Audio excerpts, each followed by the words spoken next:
بچوں سے عرض کرنا چاہتا ہوں کیونکہ بات والدین کے حوالے سے ہوتی رہی. ایک بات بچوں یاد رکھنا، ساری عقل، ساری شعور کی باتیں، ساری ترقی، سارا نام،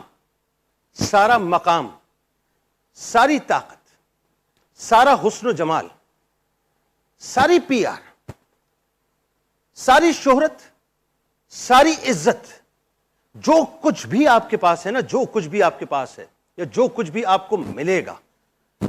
اگر آپ نے اس بات کو سمجھ لیا، اس فلسفے کو سمجھ لیا، تو میرا خیال ہے ساری گتھیاں سلجھ جائیں گی کہ یہ جو کچھ بھی ملے گا یا ملتا ہے یا ملنا چاہیے، اس کا صرف ایک ہی ذریعہ ہے، اور وہ ذریعہ وہ قدم ہیں جنہیں ہم ماں باپ کے قدم کہا کرتے ہیں.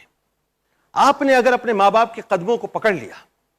اور ان کو دھو دھو کر پینا شروع کر دیا. میں بہت سے ایسے لوگوں کو جانتا ہوں، میرے دوستوں میں، میرے کولیگز میں، میرے اسکول کے بڈی ہیں. میں نام لے لیتا ہوں، سلیم کھوکر میرا بہت پیارا دوست ہے. میں نے جب اس سے یہ بات سنی، آپ یقین مانیے میں آنسوؤں سے رونے لگا. اس نے مجھے بتایا جنید بھائی بہت بڑی پوسٹ پہ چلا گیا، میں بہت مقام اللہ نے دے دیا، لیکن آج بھی میرا سلسلہ یہ ہے کہ جب میں صبح اٹھ کے ناشتے کی ٹیبل پہ جاتا ہوں تو ناشتے کی ٹیبل پہ جانے سے پہلے اپنی والدہ کے پاس جاتا ہوں اور پانی کی بوٹل میں نے ایک مخصوص رکھی ہوئی ہے جو میں پورے دن اپنے ساتھ لے کے چلتا ہوں. اپنی والدہ کے قدم کو دھوتا ہوں، دھونے کے بعد اس پانی کو اس بوٹل میں ڈالتا ہوں اور پورے دن اس کو ریفل کرتا رہتا ہوں، کیونکہ میرا یہ ایمان ہے مجھے جو کچھ ملتا ہے میری ماں کے قدموں سے ملتا ہے. تو آپ یاد رکھیے صاحب، دنیا میں آپ کو بہت سے لوگ ملیں گے، لیکن آپ کی زندگی میں جو پہلا آپ کا مرشد ہوتا ہے نا، پہلا مرشد جسے آپ پہلا مرشد کہتے ہیں، وہ کوئی اور نہیں ہوتا، آپ کا باپ ہوتا ہے، جس کی انگلی پکڑ کر آپ چلنا سیکھتے ہیں، جس کی انگلی پکڑ کر آپ چلتے ہیں، جو آپ کو مختلف پگڈنڈیوں پر چلاتا ہے، خاردار راستوں سے آپ کو بچاتا ہے،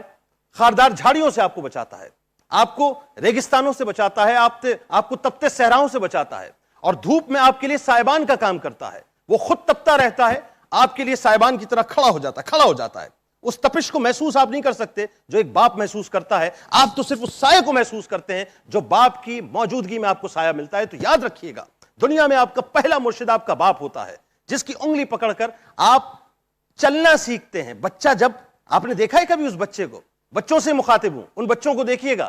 کہ جو بچے ابھی کرالنگ کرنا شروع کرتے ہیں، جب وہ چلتے ہیں تو کہیں لڑکھڑاتے ہیں، کہیں گرتے ہیں، کہیں سنبھلتے ہیں. جس وقت وہ بچہ گرتا ہے تو باپ فوراً اس کو پکڑتا ہے، پکڑ کے اس کو جو ہے سہارا دیتا ہے اور کھڑا کر دیتا ہے، اور پھر اس کو لے کر اس کے ہاتھوں کو پکڑ کر آہستہ آہستہ قریب لاتا ہے، اور اس کے قدموں کو اپنے قدموں پہ رکھنے کے بعد اس کے بعد وہ آہستہ آہستہ اس کو لے کے چلنا شروع کرتا ہے. یہ جو پہلا قدم آپ نے اٹھایا ہوتا ہے یہ اپنے باپ کی وجہ سے اٹھایا ہوتا ہے. اس کے بعد آپ دنیا میں ترقی کے قدم اٹھایا کرتے ہیں اور دنیا میں ترقی کے منازل طے کرتے ہیں. تو یاد رکھیے گا، ترقی کی جس منزل پہ پہنچ جائیں اس پہلے قدم کو مت بھولیے گا، جس قدم کو آپ کے والد نے آپ کو دیا تھا، اس قدم کے بعد آپ نے دنیا کے سارے قدم طے کیے تھے اور ترقیوں کو طے کیا تھا. اگر اب بھی اپنے والدین کو نہیں منایا ہے تو جائیے منا لیجیے. بڑے نرم دل ہوتے ہیں،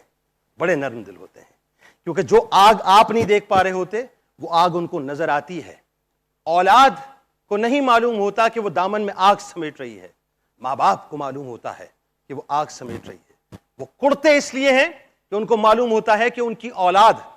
کہیں ایسا نہ ہو کہ اپنے دامن کو آگ لگا دے، اپنے آپ کو برباد کر دے. بس اسی غم کے اندر مبتلا رہتے ہیں. ورنہ ماں باپ سے بڑا رشتہ کوئی نہیں ہے، ان سے زیادہ حسین رشتہ کوئی نہیں ہے، ان سے زیادہ پیارا رشتہ کوئی نہیں ہے. اگر نہیں منایا تو اب چلے جائیے. مجھے یقین ہے کہ جب آپ جائیں گے صرف مسکرا کر اپنے والدین کو دیکھ لیں گے، آپ کو وہ اپنی باہوں کے اندر سمیٹ لیں گے.